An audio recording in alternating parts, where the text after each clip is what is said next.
ದೇವರು ನನ್ನ ಪರಿಸ್ಥಿತಿಯ ಬಗ್ಗೆ ಮಾತನಾಡುತ್ತಾರೆ. ನಾನು ಯೆರೆಮೀಯ 30:17 ಘೋಷಿಸುತ್ತೇನೆ. ದೇವರು ನನ್ನನ್ನು ಗುಣಪಡಿಸಿ ಪುನಃಸ್ಥಾಪಿಸುತ್ತಾರೆ ಮತ್ತು ನನ್ನ ಬಾಸುಂಡೆಗಳನ್ನು ವಾಸಿ ಮಾಡುತ್ತಾರೆ. ಯೇಸುವಿನ ಬಾಸುಂಡೆಗಳಿಂದ ನಾನು ಗುಣಮುಖಳಾಗಿದ್ದೇನೆ. ಅವರು ನನ್ನ ರೋಗವನ್ನು ತೆಗೆದುಕೊಂಡರು, ಅವರು ನನ್ನ ನೋವನ್ನು ಹೊತ್ತುಕೊಂಡರು. ನಾನು ಗುಣಮುಖನಾಗುವುದು ದೇವರ ಚಿತ್ತ ಎಂದು ನಾನು ನಂಬುತ್ತೇನೆ. ನಾನು ಎಲ್ಲ ಸ್ಥಿತಿಗಳ ಮೇಲೆ ಮಾತನಾಡುತ್ತೇನೆ, ಅವು ಪಾಲಿಸಬೇಕು. ನಾನು ಪವಾಡಗಳು, ಚಿಕಿತ್ಸೆಗಳು, ಚಿಹ್ನೆಗಳು ಮತ್ತು ಅದ್ಭುತಗಳನ್ನು ಮಾತನಾಡುತ್ತೇನೆ. ಯೇಸುವಿನ ಹೆಸರಿನಲ್ಲಿ ನನ್ನೊಳಗೆ ಬಿಡುಗಡೆ ಮಾಡಿ, ಇದು ನನ್ನ ಘೋಷಣೆ. ಆಮೆನ್.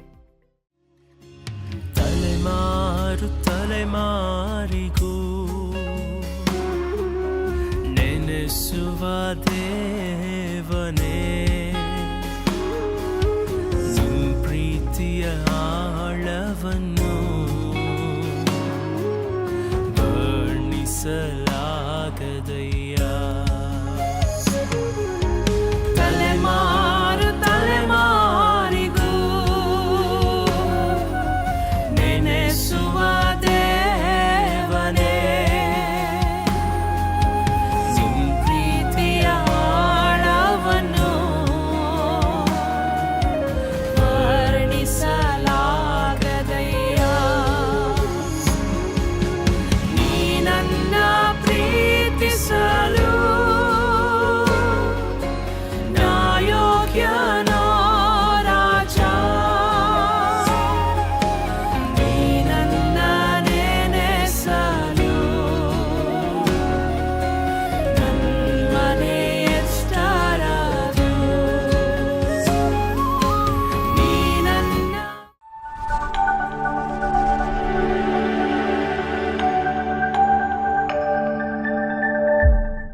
Praise the Lord. ದೇವರ ನಾಮಕ್ಕೆ ಸ್ತೋತ್ರವಾಗಲಿ. Our God is a good God. ನಮ್ಮ ದೇವರು ಒಳ್ಳೆಯ ದೇವರು. Even as He's been able to speak to us through this television program, I am telling you, God is a wonder-working God.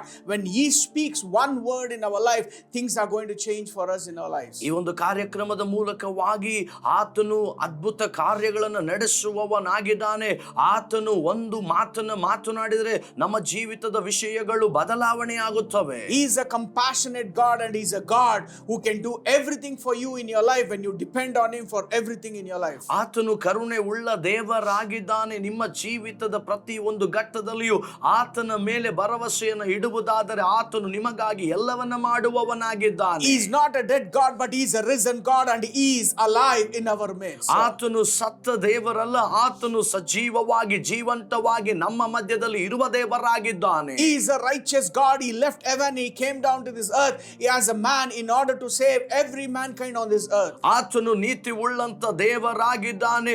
ಆತನು ಪರಲೋಕವನ್ನು ತ್ಯಜಿಸಿ ಭೂಮಿಗೆ ಬಂದು ನರ ಮನುಷ್ಯರೆಲ್ಲರನ್ನ ಆತನು ತಾನೇ ಬಿಡುಗಡೆ ಮಾಡಲು ಬಂದಿದ್ದಾನೆ. His only desire is that each one of you, that every mankind on this earth should not perish, but they should inherit the kingdom of God, and they should come closer to God in their lives. ಆತನ ಆಸೆ ಎಲ್ಲವೂ ಒಂದೇ.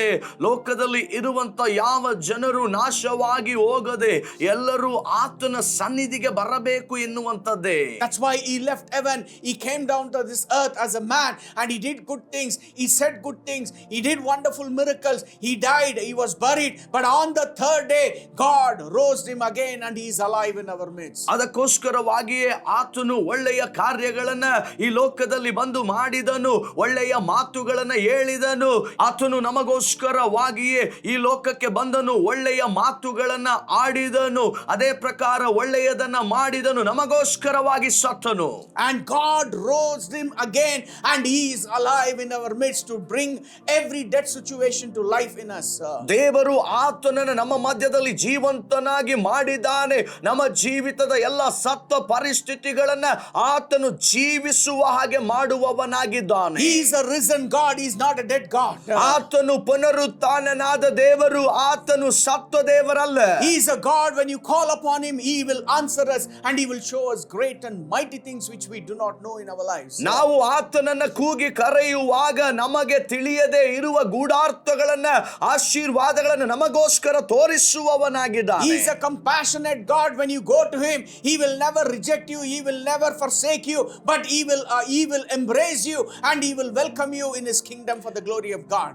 ಆತನು ಕರುಣೆ ಉಳ್ಳ ದೇವರಾಗಿದ್ದಾನೆ. ಆತನ ಬಳಿಗೆ ನೀನು ಹೋಗುವಾಗ ನಿನ್ನನ್ನು ಆತನು ತಿರಸ್ಕಾರ ಮಾಡುವವನಲ್ಲ, ಆತನು ನಿನ್ನನ್ನು ಅಪ್ಪಿಕೊಂಡು ಮುನ್ನಡೆಸುವವನಾಗಿದ್ದಾನೆ. That's why he says in Matthew chapter 11 verses 28, come to me all those who are weary and burdened and I will give you rest. ಅದಕ್ಕೋಸ್ಕರವಾಗಿಯೇ ಮತ್ತಾಯನು ಬರೆದ ಸುವಾರ್ತೆ 11ನೇ ಅಧ್ಯಾಯದ 28ನೇ ವಚನದಲ್ಲಿ ಹೀಗೆ ಹೇಳುತ್ತಾನೆ, ಎಲೈ ಕಷ್ಟ ಪಡುವವರೇ, ಹೊರೆ ಹೊತ್ತವರೇ, ನೀವೆಲ್ಲರೂ ನನ್ನ ಬಳಿಗೆ ಬನ್ನಿರಿ ಎಂಬುದಾಗಿ. 1 Peter 3:12 says, for the eyes of the Lord are on righteous and his ears are attentive to their prayers.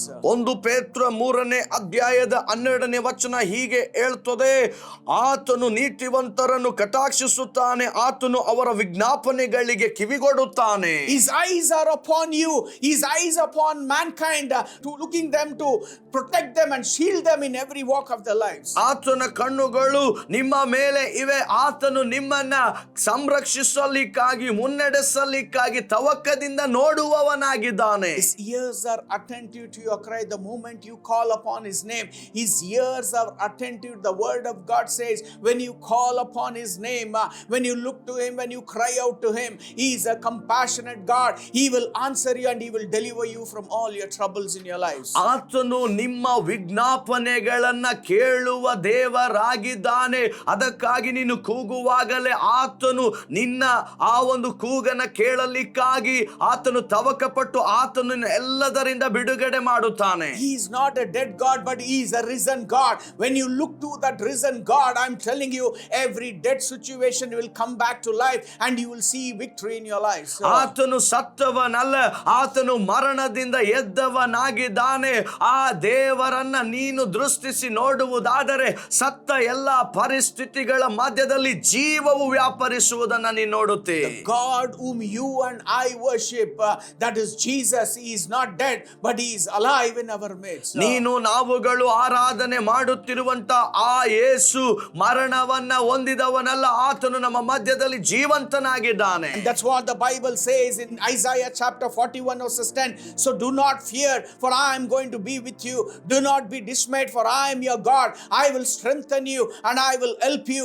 I will uphold you with my righteous right hand, says the Lord. ಯೆಶಾಯನ ಪ್ರವಾದನೆ ಗ್ರಂಥ 41ನೇ ಅಧ್ಯಾಯದ 10ನೇ ವಚನ ಹೀಗೆ ಹೇಳ್ತದೆ, ನಾನೇ ನಿನ್ನೊಂದಿಗಿದ್ದೇನೆ, ದಿಗ್ಭ್ರಮೆಗೊಳ್ಳದಿರು, ನಾನೇ ನಿನ್ನ ದೇವರು, ನಾನು ನಿನ್ನನ್ನು ಬಲಪಡಿಸುತ್ತೇನೆ, ಹೌದು ನಿನಗೆ ಸಹಾಯ ಮಾಡುತ್ತೇನೆ, ನನ್ನ ಧರ್ಮದ ಬಲಗೈಯನ್ನ ನಿನಗೆ ಆಧಾರ ಮಾಡುತ್ತೇನೆ ಎಂಬುದಾಗಿ ಹೇಳುತ್ತಾನೆ. The moment you become his child, I'm telling you, do not fear about any situations in your lives. ನೀವು ದೇವರ ಮಕ್ಕಳಾಗುವಾಗಲೇ ಯಾವ ವಿಷಯವಾಗಿಯೂ ನೀವು ಚಿಂತಿಸುವವರಾಗಬೇಡಿರಿ. The risen God of the Lord Jesus Christ is there. He will strengthen you and he will help you in every walk of your lives. ಪುನರುತ್ಥಾನನಾಗಿ ಎದ್ದ ಯೇಸು ಕ್ರಿಸ್ತನು ನಿಮ್ಮ ಸಂಗಡ ಇದ್ದು ನಿಮ್ಮ ಜೀವಿತದ ಪ್ರತಿ ಮಾರ್ಗದಲ್ಲಿ ನಿಮ್ಮೊಂದಿಗೆ ಆತನು ನಡೆಯುತ್ತಾನೆ. He will uphold you with his righteous right hand.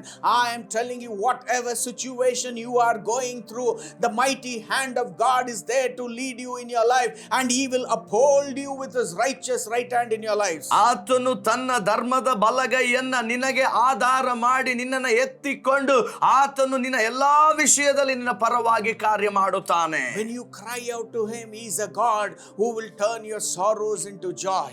ನೀವು ಅಳುತ್ತಾ ಆತನನ್ನ ಕರೆಯುವುದಾದರೆ ಆತನು ನಿಮ್ಮ ಕಣ್ಣೀರನ್ನೆಲ್ಲ ಆನಂದವಾಗಿ ಮಾಡುವವನಾಗಿದ್ದಾನೆ. He is a God who speaks to us. He is a God who has comfort. He comforts us in our situations. He is a God. He will wipe away our tears in our lives. ನಮ್ಮೊಂದಿಗೆ ಮಾತನಾಡುವ ದೇವರು, ನಮ್ಮನ್ನ ಆದರಿಸುವ ದೇವರು, ನಮ್ಮ ಕಣ್ಣೀರನ್ನೆಲ್ಲ ಒರೆಸಿ ಬಿಡುವ ದೇವರು ಆತನಾಗಿದ್ದಾನೆ. Because he is a risen God and he is alive in our midst. ಆತನು ಪುನರುತ್ಥಾನನಾದ ದೇವರು, ಆತನು ನಮ್ಮ ಮಧ್ಯದಲ್ಲಿ ಜೀವಂತನಾಗಿದ್ದಾನೆ. If you see in the Bible, many people were going through such kind of situation which was a dead situation for God touched their lives and God brought back happiness in their lives.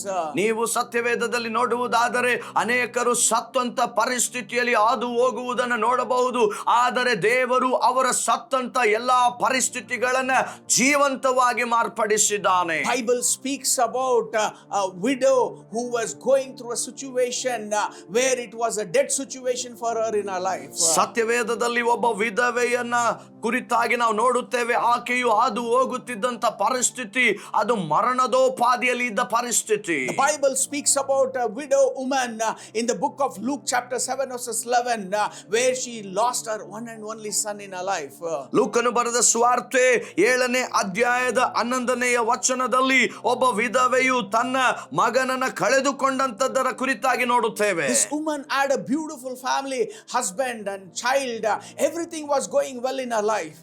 ಈ ಒಂದು ಸ್ತ್ರೀಯ ಜೀವಿತದಲ್ಲಿ ಉತ್ತಮವಾದ ಕುಟುಂಬ, ಮಗು ಎಲ್ಲವನ್ನ ಪಡೆದುಕೊಂಡವಳಾಗಿ ಸುಂದರವಾದ ಜೀವನವನ್ನ ನಡೆಸ್ತಾ ಇದ್ದಾಳೆ. And her bad situation or the dead situation was that her husband passed away and she was there going through an helpless situation which she was unable to overcome those tragedy what she went through in her life. ಅವಳು ತನ್ನ ಜೀವಿತದಲ್ಲಿ ಹಾದು ಹೋದಂತಹ ಆ ಒಂದು ಸ್ಥಿತಿಗತಿಯನ್ನ ಅವಳು ಮರೆಯಲಿಕ್ಕಾಗದೆ ಇರುವಂತಹ ಒಂದು ವಾತಾವರಣ. ಯಾಕಂದರೆ ತನ್ನ ಪತಿಯನ್ನ ಕಳೆದುಕೊಂಡವಳಾಗಿದ್ದಾಳೆ. And it was a dead situation for this widow. ಈ ಒಂದು ವಿಧವೆಗೆ ಅದು ಮರಣಕರವಾದ ಪರಿಸ್ಥಿತಿ. And after some years passed by, she had hopes only on her son, thinking that she has every dead dreams in her life has come back, and she put her faith in God as well as she saw her son growing. She thought that she's regained happiness back in her family. ಆನಂತರ ಸ್ವಲ್ಪ ದಿನಗಳು ಹಾಗೆ ಗತಿಸಿದ ಹಾಗೆಯೇ ಆಕೆಗೆ ಒಂದು ನಿರೀಕ್ಷೆ ಬರ್ತದೆ. ತನ್ನ ಮಗನು ಉತ್ತಮವಾಗಿ ಬೆಳೆಯುತ್ತಾ ಇದ್ದಾನೆ, ತನಗೆ ಇರುವ ಎಲ್ಲವನ್ನ ಆಕೆ ಹಿಂತಿರುಗಿ ಪಡೆದುಕೊಳ್ಳುತ್ತಾಳೆ ಎಂಬುವ ಒಂದು ನಿರೀಕ್ಷೆಯಲ್ಲಿ ಇದ್ದಾಳೆ. But the Bible says even a time came, even her son also died, and she was taking her son to bury him in the coffin. ಆ ನಂತರ ನಾವು ನೋಡುವಾಗ ಒಂದು ಸ್ಥಿತಿ ಹೀಗೆ ಬರ್ತದೆ. ಅವಳು ಅಧಿಕವಾಗಿ ಎದುರು ನೋಡಿದ ಆಕೆಯ ಮಗನು ಕೂಡ ಮರಣವನ್ನ ಹೊಂದಿದನು. ಆತನನ್ನ ಸಮಾಧಿ ಮಾಡಲಿಕ್ಕಾಗಿ ಒಯ್ಯುತ್ತಾ ಇರುವಂತ ಒಂದು ಸನ್ನಿವೇಶ. So the Bible says that Jesus was coming into our town once. ಸತ್ಯವೇದ ಹೇಳ್ತದೆ ಯೇಸು ಕ್ರಿಸ್ತನು ಆಕೆಯ ಪಟ್ಟಣದ ಮಾರ್ಗವಾಗಿ ಬರುತ್ತಿದ್ದಾನೆ. And that same day they were taking this dead son in the coffin to bury him to outside of the town of city of Nain. ಅದೇ ದಿನದಲ್ಲಿ ಆ ಮಾರ್ಗವಾಗಿ ಈ ವಿಧವೆಯ ಮಗನನ್ನ ಚಟ್ಟದ ಮೇಲೆ ಹಾಕಿಕೊಂಡು ಸಮಾಧಿ ಮಾಡಲಿಕ್ಕೆ ಹೊತ್ತು ಹೋಗುತ್ತಿದ್ದಾರೆ. And the Bible says this widow woman was crying and sobbing because she lost only a son and which she had hope in him. ನಿರೀಕ್ಷೆ ಉಳ್ಳಂತ ಮಗನನ್ನ ಕಳೆದುಕೊಂಡಿರುವ ಕಾರಣ ಈ ವಿಧವೆಯು ಅಳುತ್ತಾ ಇದ್ದಾಳೆ. And the Bible says it was a dead situation for this widow woman. ಸತ್ಯವೇದ ಹೇಳ್ತದೆ ಈ ಒಂದು ವಿಧವೆಗೆ ಅದು ಮರಣಕರವಾದಂತಹ ಒಂದು ಸನ್ನಿವೇಶವಾಗಿದೆ. There was no hope for her in her life. ಅವಳ ಜೀವಿತದಲ್ಲಿ ಮತ್ತಾವುದರ ಕುರಿತಾಗಿ ನಿರೀಕ್ಷೆ ಇಲ್ಲ. She would have had lot of dream that she is going to see her son growing, but the Bible says her only son he died. ಅವಳು ಅನೇಕ ಕನಸುಗಳನ್ನ ಒಳಗೊಂಡವಳಾಗಿ ತನ್ನ ಮಗನು ಬೆಳೆಯುವುದರ ವಿಚಾರವಾಗಿಟ್ಟುಕೊಂಡವಳಾಗಿದ್ದರು. ಮಗನು ತೀರಿ ಹೋದನು. And the Bible says when Jesus saw her situation, the Bible says that Jesus had compassion on her. ಯೇಸು ಕ್ರಿಸ್ತನು ಆಕೆಯ ಜೀವಿತವನ್ನ ನೋಡಿದಾಗ ಯೇಸು ಕ್ರಿಸ್ತನಿಗೆ ಆಕೆಯ ಜೀವಿತದ ಕುರಿತಾಗಿ ಕರುಣೆ ಉಂಟಾಯಿತು. The Bible says in Luke chapter 7 verses 13, when the Lord saw her, his heart went out for her and he said, don't cry here. ಲೂಕನು ಬರೆದ ಸುವಾರ್ತೆ 7ನೇ ಅಧ್ಯಾಯದ 13ನೇ ವಚನದಲ್ಲಿ ನೋಡುತ್ತೇವೆ, ಸ್ವಾಮಿಯು ಆಕೆಯನ್ನು ಕಂಡು ಕನಿಕರಿಸಿ ಅಳಬೇಡ ಎಂದು ಆಕೆಗೆ ಹೇಳಿದನು. I want to tell you something, people of God. We have the risen Savior, Lord Jesus Christ, in our life.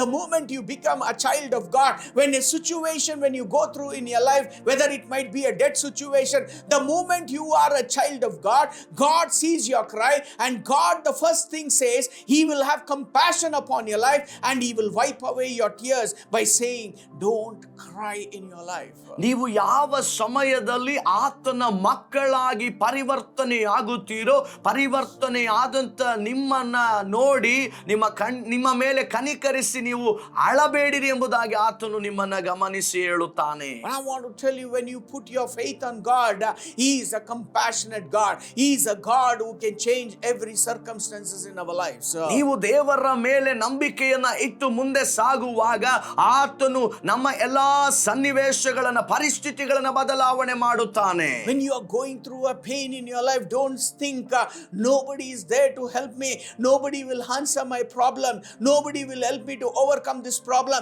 I want to tell you something. There is a risen God, that is Lord Jesus Christ, who can release you from all your troubles and pain in your life. ನೀವು ಕಣ್ಣೀರಿನ ಹಾದಿಯಲ್ಲಿ ಹಾದು ಹೋಗುವಾಗ ನನ್ನನ್ನ ಕನಿಕರಿಸುವವರು, ನನ್ನ ನೋವನ್ನ ನೋಡುವವರು ಯಾರೂ ಇಲ್ಲ ಎಂಬುದಾಗಿ ಹೇಳುವ ಅವಶ್ಯಕತೆ ಇಲ್ಲ.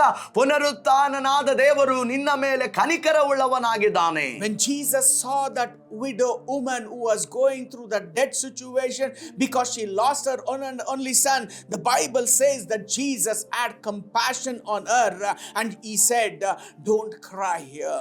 ಈ ವಿಧವೆಯು ತನ್ನ ಒಬ್ಬನೇ ಮಗನನ್ನ ಕಳೆದುಕೊಂಡಂತ ಪರಿಸ್ಥಿತಿಯಲ್ಲಿ ಹೋಗುವಾಗ ಯೇಸು ಕ್ರಿಸ್ತನು ಆಕೆಯನ್ನು ನೋಡಿ ಕನಿಕರಿಸಿ ಅಳಬೇಡ ಎಂಬುದಾಗಿ ಹೇಳಿದನು. Why? Because I'm telling you, He is a compassionate God, because He knows every cry and He knows every situation.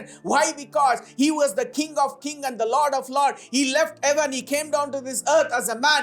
He knew all the situation, all those pains and suffering. As a man, He was able to overcome those things for us in our lives. ಆತನು ಕನಿಕರ ಉಳ್ಳ ದೇವರಾಗಿರುವಂತ ಕಾರಣದಿಂದ ಪರಲೋಕವನ್ನು ತ್ಯಜಿಸಿ ನರಾವತಾರವೆತ್ತಿ ಭೂಮಿಗೆ ಬಂದವನಾಗಿರುವಂತ ಕಾರಣದಿಂದ ಪ್ರತಿ ಮನುಷ್ಯರ ವೇದನೆಯನ್ನ ಆತನು ಗ್ರಹಿಸಬಲ್ಲ ದೇವರಾಗಿದ್ದಾನೆ. Psalms 34:18 says, the Lord is close to the broken hearted and saves those who are crushed in the spirit. ಕೀರ್ತನೆಗಳು 34ನೇ ಅಧ್ಯಾಯದ 18ನೇ ವಚನ ಹೀಗೆ ಹೇಳ್ತದೆ, ಮುರಿದ ಮನಸ್ಸುಳ್ಳವರಿಗೆ ಯೆಹೋವನು ನೆರವಾಗುತ್ತಾನೆ ಎಂಬುದಾಗಿ. And He saves those who are crushed in the spirit. ಕುಗ್ಗಿ ಹೋಗಿರುವವರನ್ನ ಆತನು ಉದ್ಧಾರ ಮಾಡುತ್ತಾನೆ. He is a compassionate God and He knows when you are going through a tough situation. He is a God who is close to the broken hearted and saves those who are crushed in the spirit. ಆತನು ತಾನೇ ಕರುಣೆ ಉಳ್ಳಂತ ದೇವರಾಗಿರುವ ಕಾರಣ ಮುರಿದ ಮನಸ್ಸುಳ್ಳವರಿಗೆ ನೆರವಾಗಿ ಕುಗ್ಗಿ ಹೋದಂತ ಬದುಕನ್ನ ಉದ್ಧಾರ ಮಾಡುವ ದೇವರಾಗಿದ್ದಾನೆ. Isaiah 53:4 says, surely He took up our pain and bore all our sufferings on Himself. ಯೆಶಾಯನ ಪ್ರವಾದನೆಯ ಗ್ರಂಥ 53ನೇ ಅಧ್ಯಾಯದ 4ನೇ ವಚನದಲ್ಲಿ ಆತನು ನಿಶ್ಚಯವಾಗಿ ನಮ್ಮ ಸಂಕಟಗಳನ್ನ ಆತನು ಹೊತ್ತವರೇ ನಮ್ಮ ಸಂಕಟವೇ ಎಂಬುದಾಗಿ ಹೇಳುತ್ತದೆ. When you go through struggles in your life, when you're going through pain in your life, when you're going through failure in your life, don't think that nobody is concerned about you. But I am telling you, there is a risen God. His name is Jesus. He is concerned about your pain. He is concerned about your situation. He is concerned about your failures in your life. ನಿನ್ನ ಪರಿಸ್ಥಿತಿಗಳಲ್ಲಿ ನಿನ್ನನ್ನು ಗಮನಿಸುವವರು ಯಾರೂ ಇಲ್ಲ ಎಂಬುದಾಗಿ ಅಂದುಕೊಳ್ಳಬೇಡ. ಆತನು ನಿನ್ನ ನೋವನ್ನ ಗಮನಿಸುವವನಾಗಿದ್ದಾನೆ. ನಿನ್ನ ಶ್ರಮೆಯನ್ನ, ನಿನ್ನ ಸಂಕಟವನ್ನ ಆತನು ಅರಿತವನಾಗಿದ್ದಾನೆ. Every tear you shed down, every agony and suffering you go through in your life, Jesus says that He has bared everything on Himself on the cross of Calvary. ನೀನು ಹಾದು ಹೋಗುತ್ತಾ ಇರುವಂತ ಕಣ್ಣೀರು, ವೇದನೆ, ನೀನು ಹಾದು ಹೋಗ್ತಾ ಇರುವಂತ ಎಲ್ಲ ಬಲಹೀನವಾದ ಪರಿಸ್ಥಿತಿಯನ್ನು ಕರ್ತನಾದ ಯೇಸು ಕ್ರಿಸ್ತನು ಕಲ್ವಾರಿಯ ಶಿಲುಬೆಯಲ್ಲಿ ಹೊತ್ತು ತೀರಿಸಿದ್ದಾನೆ. And the Bible says when Jesus met this widow woman, He had compassionate and He knew what was the suffering she was going through. He knew what was the problems, what she was going through, the death situation, and He wanted to help her in her life. ಯೇಸು ಕ್ರಿಸ್ತನು ಹಾದು ಹೋಗುವಾಗ ಈ ವಿಧವೆಯ ವೇದನೆ, ವಿಧವೆಯ ಶ್ರಮೆ, ಸಂಕಟ ಏನೆಂಬುದಾಗಿ ಆತನು ಅರಿತವನಾಗಿ ಕರುಣೆ ಉಳ್ಳ ದೇವರು ಆಕೆಗಾಗಿ ಕಾರ್ಯ ಮಾಡುತ್ತಿದ್ದಾನೆ. Bible says He met her and said, don't cry. ಸತ್ಯವೇದ ಹೇಳ್ತದೆ ಆತನು ಆಕೆಯನ್ನು ಸಂಧಿಸಿ ಆಕೆಗೆ ಅಳಬೇಡ ಎಂಬುದಾಗಿ ಹೇಳಿದನು. Even today you're watching, you might be going through a tough situation. God is telling to you, don't cry, don't worry about any situation. My God Jesus is there.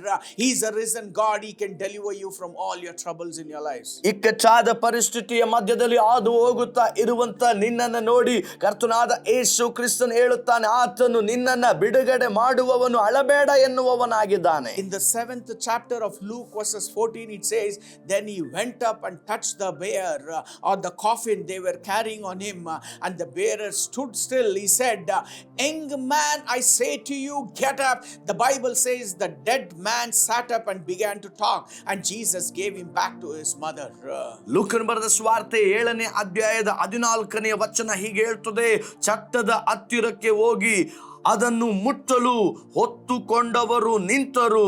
ಆಗ ಆತನು, ಯವನಸ್ಥನೇ ಏಳು ಎಂದು ನಿನಗೆ ಹೇಳುತ್ತೇನೆ ಅಂದನು. ಅನ್ನುತ್ತಲೇ ಸತ್ತಿದ್ದವನು ಎದ್ದು ಕೂತುಕೊಂಡನು, ಮಾತನಾಡುವುದಕ್ಕೆ ತೊಡಗಿದನು. ಯೇಸು ಅವನ ತಾಯಿಗೆ ಕೊಟ್ಟನು. The dead man came back to life because one touch of Jesus which touched the coffin. The dead man, he heard the voice of Jesus and he came back to life. ಯೇಸು ಕ್ರಿಸ್ತನ ಒಂದೇ ಸ್ಪರ್ಶದ ಮೂಲಕವಾಗಿಯೂ, ಯೇಸು ಕ್ರಿಸ್ತನ ಆ ಒಂದು ಸ್ವರದ ಮೂಲಕವಾಗಿ ಆ ಸತ್ತಂತ ಪರಿಸ್ಥಿತಿಯಲ್ಲಿ ಇದ್ದ ಆ ಮಗನು ಆತನು ಹೇಳುವಾಗಲೇ ಜೀವಂತನಾಗಿ ಎದ್ದು ಬಂದನೆಂಬುದಾಗಿ ನೋಡುತ್ತೇವೆ. He is a compassionate God. He is a God who knows every situation. One touch of Jesus, I'm telling you, one touch of Jesus can change every situation in your life. ಆತನು ಕರುಣೆ ಉಳ್ಳ ದೇವರಾಗಿರುವಂತ ಕಾರಣ ಆತನ ಒಂದು ಸ್ಪರ್ಶ, ಒಂದು ನುಡಿ ನಿನ್ನ ಪರಿಸ್ಥಿತಿಗಳನ್ನೆಲ್ಲ, ನಿನ್ನ ಸನ್ನಿವೇಶಗಳನ್ನು ಬದಲಾವಣೆ ಮಾಡುತ್ತದೆ. Jesus had compassionate on the widow woman. Today I want to tell you, Jesus is having compassionate on your situation, on your cry, on your problems, on your sickness, on your failures.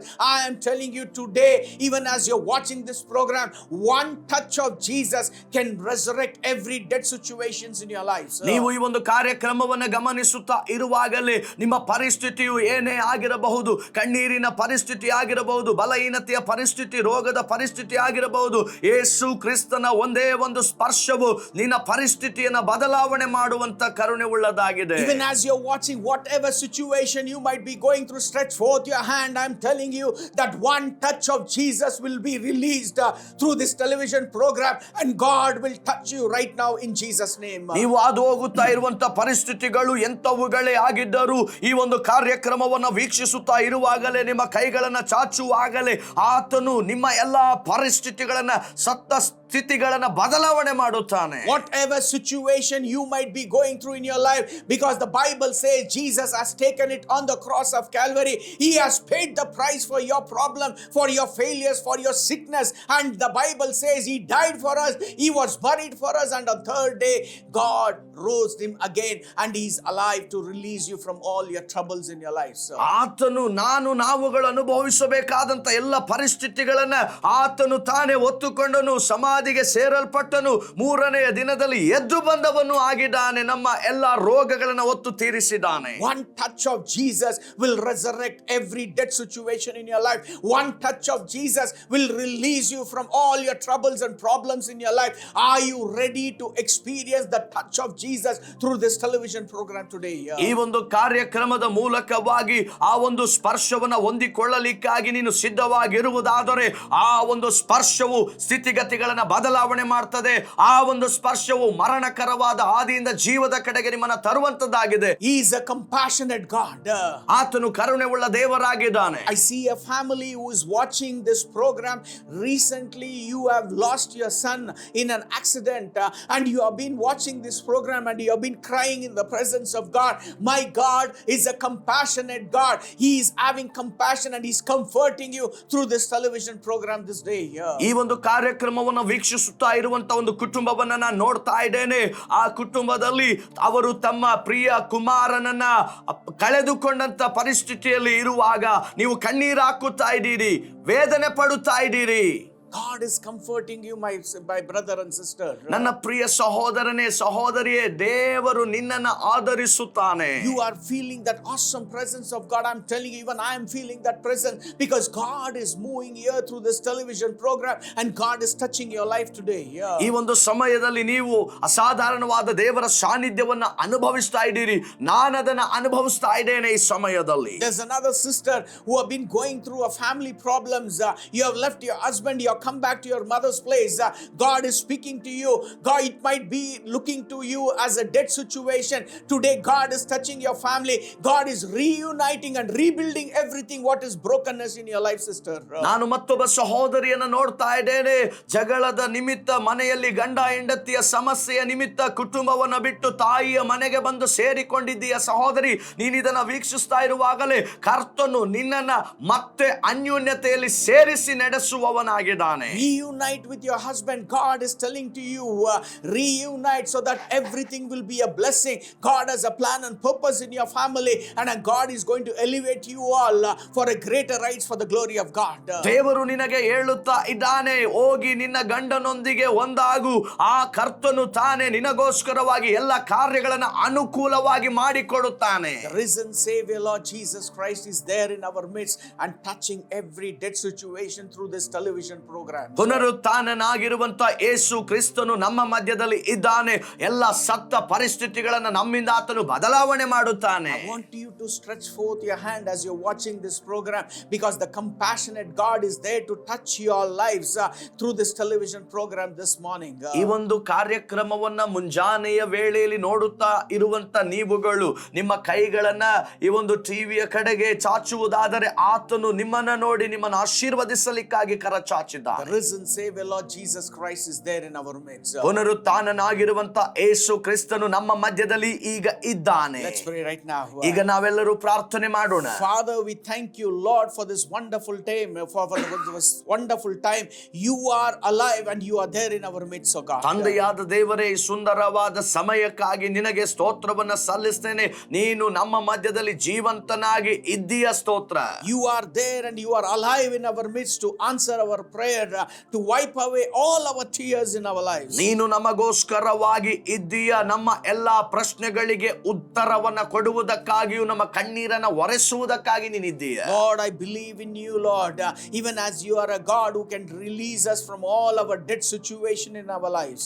ದೇವರೇ, ನೀನು ನಮ್ಮ ಮಧ್ಯದಲ್ಲಿ ಇದ್ದೀಯ. ನಮ್ಮ ಎಲ್ಲಾ ಸತ್ತಂತ ಪರಿಸ್ಥಿತಿಗಳ ಮಧ್ಯದಲ್ಲಿ ನಮ್ಮನ್ನ ಮೇಲಕ್ಕೆತ್ತಲಿಕ್ಕಾಗಿದ್ದೀಯ. We put our faith on you because you are the Son of the living God. You died for us, you were buried for us. On the third day, God rose you again. We believe in the resurrection power of you, Lord. ನಾವು ನಂಬುತ್ತಾ ಇದ್ದೇವೆ, ನೀನು ನಮ್ಮ ಮಧ್ಯದಲ್ಲಿ ಇದ್ದೀಯ. ನಮಗೋಸ್ಕರವಾಗಿ ಸತ್ತವನು ನೀನಾಗಿದ್ದರು ದೇವರು ನಿನ್ನನ್ನ ಮರಣದಿಂದ ಎಬ್ಬಿಸಿ ಜೀವಂತನಾಗಿರುವ ಹಾಗೆ ಮಾಡಿ ಈಗ ನಮ್ಮ ಮಧ್ಯದಲ್ಲಿ ನೀನು ಇದ್ದೀಯ ಸ್ವಾಮಿ. Come into our life, Jesus. ನಮ್ಮ ಜೀವಿತದ ಒಳಗಡೆ ಬಾ ಯೇಸುವೇ. As my Lord and Savior, because I put my entire trust, every dead situation into your hands, oh God. I lift up my hands towards you, Lord. One touch of you, Lord, will change my life today, oh God. ದೇವರೇ, ನಿನ್ನ ಆ ಒಂದೇ ಒಂದು ಸ್ಪರ್ಶವು ನನ್ನ ಜೀವಿತದ ಎಲ್ಲಾ ಪರಿಸ್ಥಿತಿಗಳನ್ನ ಬದಲಾವಣೆ ಮಾಡುವಂತದ್ದಾಗಿದೆ ಸ್ವಾಮಿ. I put my faith in you, Jesus. ನನ್ನ ನಂಬಿಕೆಯನ್ನ ನಿನ್ನ ಮೇಲೆ ಇಡುತ್ತೇನೆ ಯೇಸುವೇ. Cleanse my life, oh God, and Lord, forgive me all my sins, oh God. Wash me with your precious blood, oh God. ದೇವರೇ, ನನ್ನ ಎಲ್ಲ ಪಾಪಗಳನ್ನ ತೊಳೆ, ನಿನ್ನ ಪರಿಶುದ್ಧ ರಕ್ತದಿಂದ ನನ್ನನ್ನು ತೊಳೆದು ಶುದ್ಧ ಮಾಡು ಸ್ವಾಮಿ. Help me to come out of my dead situation today. ನನ್ನ ಎಲ್ಲ ಮರಣದ ಪರಿಸ್ಥಿತಿಯಿಂದ ಹೊರಗಡೆ ಬರ್ಲಿಕ್ಕೆ ನೀನು ನನಗೆ ಸಹಾಯ ಮಾಡು From Swami. today onwards, I am going to worship you and follow you in my life. ಇಂದಿನಿಂದ ನಾನು ನಿನ್ನನ್ನು ಆರಾಧಿಸಿ ನಿನ್ನನ್ನು ಹಿಂಬಾಲಿಸುತ್ತೇನೆ ನನ್ನ ಜೀವಿತದಲ್ಲಿ. You are my author and perfecter of my faith. ದೇವರೇ, ನೀನೇ ನನ್ನ ನಂಬಿಕೆಯನ್ನು ಹುಟ್ಟಿಸುವವನು, ಅದನ್ನ ಪೂರ್ಣಗೊಳಿಸುವವನಾಗಿದ್ದಿ. In Jesus' name we pray. ಯೇಸುವಿನ ನಾಮದಲ್ಲಿ ಪ್ರಾರ್ಥಿಸುತ್ತೇವೆ ತಂದೆಯೇ. Amen. Amen. If you have made this prayer, be ready to see your dead situation to come to life. ಈ ಒಂದು ಪ್ರಾರ್ಥನೆಯನ್ನ ನೀವು ಮಾಡಿರುವುದಾದರೆ ಸಿದ್ಧರಾಗಿರ್ರಿ. ನಿಮ್ಮ ಜೀವಿತದ ಎಲ್ಲ ಸತ್ತ ಪರಿಸ್ಥಿತಿಗಳಿಗೆ ಕರ್ತನು ಜೀವವನ್ನ ಕೊಡುತ್ತಾನೆ. God bless you. ದೇವರು ನಿಮ್ಮೆಲ್ಲರನ್ನು ಆಶೀರ್ವದಿಸಲಿ.